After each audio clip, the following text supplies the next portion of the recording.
फिक्र की बड़ी खबरों को देखने से पहले देश दुनिया की सारी बड़ी खबरें टॉप 9 में। यूक्रेन के खिलाफ युद्ध में रूस के राष्ट्रपति व्लादिमीर पुतिन ने अपने न्यूक्लियर एस्टेब्लिशमेंट को भी एक्टिवेट कर दिया है, जिससे दुनिया में हिरोशिमा नागासाकी से भी भयानक हमले का खतरा मंडराने लगा है। पुतिन के आदेश के 24 घंटे के अंदर रूस का उत्तरी कमांड और पैसिफिक कमांड अलर्ट पर आ चुके हैं। रूस ने एटमी कमांड वाली यूनिट की सारी छुट्टियां रद्द कर दी हैं और एटमी कमांड को किसी भी वक्त हमला करने के लिए अलर्ट मोड पर रखा है। रूसी मीडिया ने दावा किया है कि उसके सबमरीन एक बार में 500 न्यूक्लियर वॉरहेड ले जाने में सक्षम है और अगर रूस ने परमाणु हमला किया तो न सिर्फ अमेरिका बल्कि सारे नाटो देश बर्बाद हो जाएंगे। रूस के राष्ट्रपति व्लादिमीर पुतिन ने अपने न्यूक्लियर हथियारों को हमले के लिए तैयार रहने के लिए अलर्ट जारी कर दिया है, जिससे पूरी दुनिया में हड़कंप मच गया है। एक्सपर्ट्स का मानना है कि पुतिन अब परमाणु हमले भी कर सकते हैं, जो पूरी दुनिया के लिए विनाशकारी होगा। मॉस्को के एक न्यूज़पेपर के एडिटर दमित्री मुरातोव ने दावा किया है कि अगर रूस के मर्जी के मुताबिक नहीं किया गया तो सब तबाह हो जाएगा। बेलारूस के राष्ट्रपति लुकाशेंको ने यह कहकर इस खतरे को और हवा दे दी है कि रूस पर लग रहे सैंक्शन क्रेमलिन को थर्ड वर्ल्ड वॉर की तरफ धकेल रहा है। वेस्टर्न फोर्सेस की ओर से लगाए जा रहे प्रतिबंध से रूबल कोलैप्स कर रहा है और रूस की अर्थव्यवस्था बचाने के लिए सेंट्रल बैंक को कई उपाय करने पड़े हैं। यूक्रेन की राजधानी कीव में एक रात और भीषण संघर्ष में गुजरा, लेकिन रूसी सेना के कैपिटल पर कब्जे के इरादे को पूरा नहीं होने दिया। यूक्रेन के कैपिटल की रक्षा कर्नल जनरल अलेक्जेंडर सिस्की के कंधों पर है और सोमवार को सुबह होते ही उन्होंने ऐलान किया कि रूस की सेना ने रात भर भयावह बमबारी की। कारपेट बिल्डिंग से रूस की सेना यूक्रेन की धरती को छलनी करती रही और इसके बीच ही कीव के अलग अलग पॉइंट के अंदर घुसने की कोशिश की, लेकिन उनकी सारी कोशिशें फेल हो गई। यूक्रेन ने यह दिखा दिया कि मॉस्को के भेजे बिन बुलाए मेहमान से हम अपने देश की रक्षा कर सकते हैं। शनिवार शाम 3 बजे कीव में कर्फ्यू लगाया गया था, जिसे सोमवार की सुबह 6 बजे हटा दिया गया। इसके बाद लोग खाने पीने का सामान खरीदने और जरूरी काम निपटाने के लिए घरों से बाहर निकले, लेकिन थोड़ी ही देर में कीव में एयर स्ट्राइक का अलर्ट सायरन बजने लगा।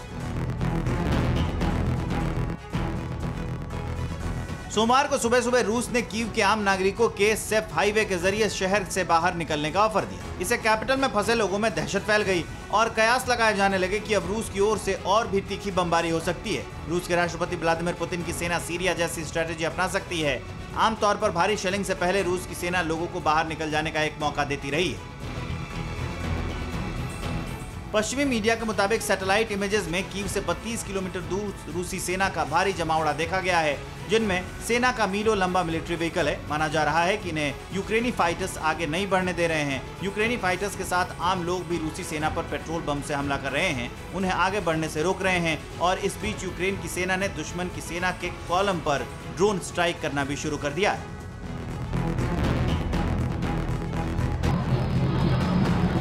इंटरफेस एजेंसी ने दावा किया है कि 5वें दिन तक रूस की सेना ने यूक्रेन के 2 और छोटे शहरों पर कब्जा कर लिया। ये दोनों शहर दक्षिणी पूर्वी यूक्रेन में न्यूक्लियर पावर प्लांट साइट के पास हैं। रूस के रक्षा मंत्रालय के मुताबिक ये दोनों शहर बर्डिस्क और इनर होडार हैं। रूस ने यह भी दावा किया है कि जैपोरिजिया न्यूक्लियर पावर प्लांट भी उनके कब्जे में है और उनकी सेना उसका संचालन कर रही है, लेकिन यूक्रेन ने इस दावे का खंडन किया है। रूस के इन्वेजन से कीव के बाहर लोगों में हाहाकार मचा हुआ है। बड़ी संख्या में लोग देश छोड़ रहे हैं और दूसरे देशों में शरण ले रहे हैं। यूएन रिलीफ एजेंसी के मुताबिक अब तक करीब 4 लाख लोग पड़ोसी देश में शरण ले चुके हैं। बॉर्डर पर लगातार भीड़ बढ़ती जा रही है और रिलीफ कैंप में यूक्रेनियन की मदद के लिए भारी भीड़ उमड़ रही है।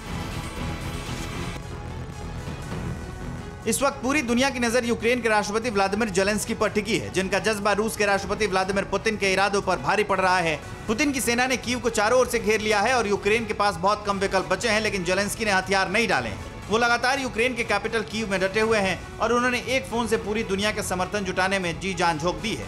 वो लगातार पश्चिमी देशों के राजनेताओं के संपर्क में हैं और उनकी कूटनीति अब रंग भी दिखाने लगी है। इमैनुअल मैक्रो समेत यूरोपीय आयोग के अध्यक्ष, इटली के प्रधानमंत्री, स्विट्जरलैंड के राष्ट्रपति, भारत के प्रधानमंत्री समेत तमाम नेताओं से उनकी अपील का असर ये हुआ है कि अब कई देशों ने सैन्य हथियारों की सप्लाई के लिए हामी भर दी है, तो साथ में रूस पर अब तक कई तरह के कड़े सैंक्शंस लगाए जा चुके हैं।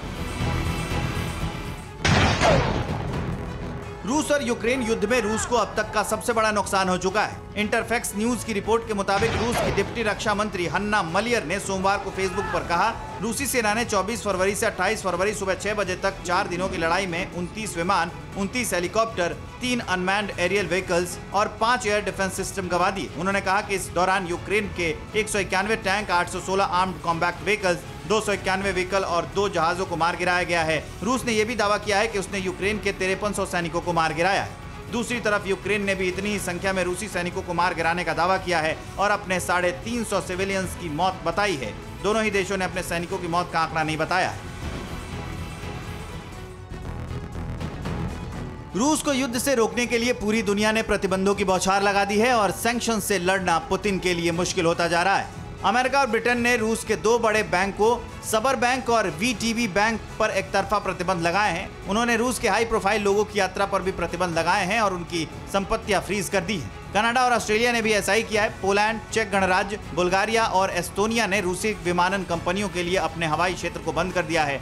रूस के वीटो की वजह से संयुक्त राष्ट्र सुरक्षा परिषद तो कोई प्रतिबंध लागू नहीं कर पाएगा, लेकिन यूरोपीय संघ ने रूस के कई लोगों और प्रतिष्ठानों पर यात्रा एवं वित्तीय प्रतिबंध लगा दिए हैं। इन प्रतिबंधों ने पुतिन की बौखलाहट बढ़ा दी है और रूबल कोलैप्स होने के कगार पर पहुंच गया है। रूस और यूक्रेन के बीच जारी जंग को देखते हुए भारत में पोलैंड के राजदूत एडम बुराकोव्स्की ने सोमवार को कहा है कि भारतीय छात्रों के लिए वहां स्पेशल उड़ानें होंगी। छात्रों की निकासी प्रक्रिया में पोलैंड लगातार भारत की मदद कर रहा है। पोलैंड भारत के उच्च स्तरीय प्रतिनिधिमंडल की भी भारतीयों की निकासी प्रक्रिया में मदद करेगा। भारतीय छात्रों सहित 2 लाख से ज्यादा लोग पहले ही पोलैंड में सीमा पार कर चुके हैं। बॉर्डर्स पॉइंट पर भीड़-भाड़ है, लेकिन हम सभी का गर्मजोशी से स्वागत कर रहे हैं। भारत के विदेश सचिव हर्षवर्धन श्रृंगला ने सोमवार को मीडिया को बताया कि भारत ने यूक्रेन से करीब 2000 लोगों को सुरक्षित बाहर निकाला है। उनमें से 1000 लोगों को हंगरी और रोमानिया के रास्ते चार्टर्ड विमानों से घर लाया जा चुका है।